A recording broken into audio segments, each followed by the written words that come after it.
guys, Assalamualaikum warahmatullahi wabarakatuh dan salam sejahtera. Mungkin ramai yang tidak tahu tentang kewujudan perkhidmatan feri Malaysia dalam era tahun 80-an. Perkhidmatan feri ini berbentuk pesiaran, tetapi dalam masa yang sama boleh membawa penumpang dan juga kenderaan. Yang menarik dan unik ialah laluannya menghubungkan antara semenanjung Malaysia dengan negeri Sabah dan Sarawak melalui jalan Laut Cina Selatan. Feri yang mula dilancarkan secara rasmi di Pelabuhan Kuantan Pahang pada 30 Ogos 1986 itu ditamatkan operasinya pada 18 Oktober 1987.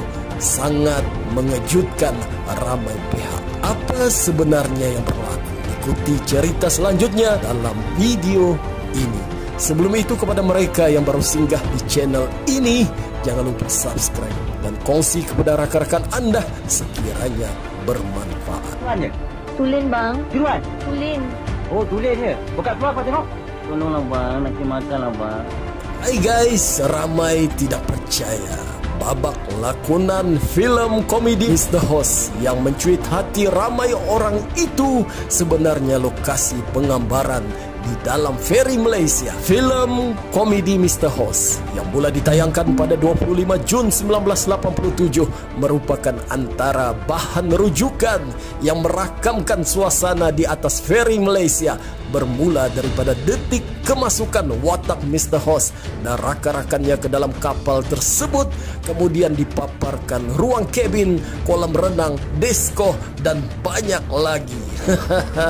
Feri Malaysia ialah jenama sebuah kapal penumpang yang pernah wujud di Malaysia pada era tahun 1980-an. Namun, nama rasmi kapal tersebut yang didaftarkan di Pelabuhan Kelang, Selangor, yaitu Krus Muhibah. Idea mewujudkan perkhidmatan feri Malaysia dicadangkan oleh Perdana Menteri Malaysia Dr. Mahathir Mohamad ketika itu pada tahun 1982, yaitu lebih kurang setahun selepas beliau memegang jawatan Perdana Menteri. Matlamatnya ialah supaya wujud satu khidmat pengangkutan alternatif bagi merapatkan hubungan antara penduduk semenanjung dengan Sabah dan Sarawak. Dan idea itu adalah berdasarkan kepada kejayaan perkhidmatan feri di negeri-negeri Skandinavia antara Finland, Norway dan Denmark. Jabatan Perdana Menteri kemudian memilih syarikat perkapalan Perbadanan Nasional Shipping Line Berhad (PNSL) bagi membuat kajian bagaimana idea projek pengangkutan alternatif itu dapat dilaksanakan. Setelah dibuat kajian dan perancangan rapih pada Jun 1984, PNSL menubuhkan anak syarikatnya yang bernama Syarikat Feri Malaysia Sdn Berhad bagi melaksanakan projek tersebut. Seorang pakar dari Eropah telah dilantik sebagai pengurus besar dan penasihat projek tersebut. Pada 27 November 1984, laporan lengkap rancangan projek feri Malaysia telah dikemukakan kepada mesyuarat kabinet dan projek tersebut akhirnya diluluskan oleh jemaah menteri. Feri Malaysia yang berasal daripada Helsinki, Finland berjaya disiapkan pada tahun 1986. Ia berlayar selama sebulan daripada Finland sebelum tiba di Pelabuhan Kelang pada 6 Ogos 1986. Sultan Pahang kemudian membuat pelancaran rasmi khidmat feri Malaysia pada 31 Ogos 1986 di Pelabuhan Kuantan Pahang. Kehebatan feri Malaysia memiliki berat 7.900 tan, panjang 134 meter, jumlah dek 7 buah, muatan penumpang 600 hingga 650 orang, boleh memuatkan 240 buah kereta atau 40 buah lori trailer. Feri Malaysia yang memakan masa 2 hari perjalanan dari Kuantan Pahang menuju ke Kuching, Sarawak dan berakhir di kota Kinabalu itu dilengkapkan dengan pelbagai kemudahan seperti restoran, kafeteria, kolam renang, disko, bilik mesyuarat, kabin, tempat tidur maksimum 4 orang dalam seunit, surau, dan banyak lagi. Bagi memastikan penumpang selesa dan terhibur sepanjang perjalanan 2 hari itu, disediakan pelbagai aktiviti yang menarik. Untuk anak-anak diadakan pertandingan melukis, sukan nikah, pakaian beragam, dan sebagainya. Bagi mereka yang ingin riadah dan bersukan, diadakan pertandingan tarik tali, pertandingan aerobik, dan banyak lagi aktiviti yang menarik.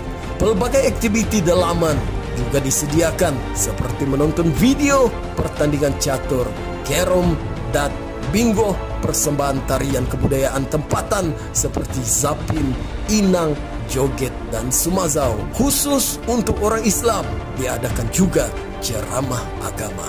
Hai guys, Malang untuk feri ini.